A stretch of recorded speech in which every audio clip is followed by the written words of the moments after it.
Mirad, aquí tenemos la Moguda, la biblioteca del IBAM. ¿Qué os parece?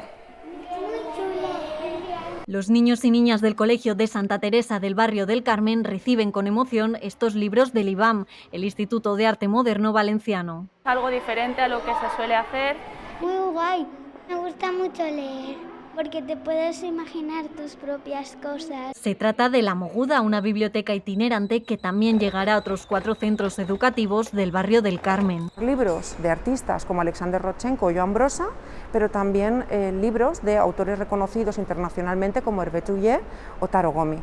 Comprados en librerías locales, los 285 ejemplares se encuentran además en un catálogo virtual. El arte está presente a través de todos los libros que conforman la biblioteca. El objetivo es llegar a los lectores sin olvidar las medidas de seguridad.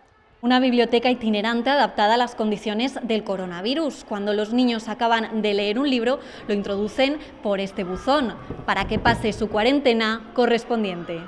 Una iniciativa que pretende fomentar el arte y la lectura.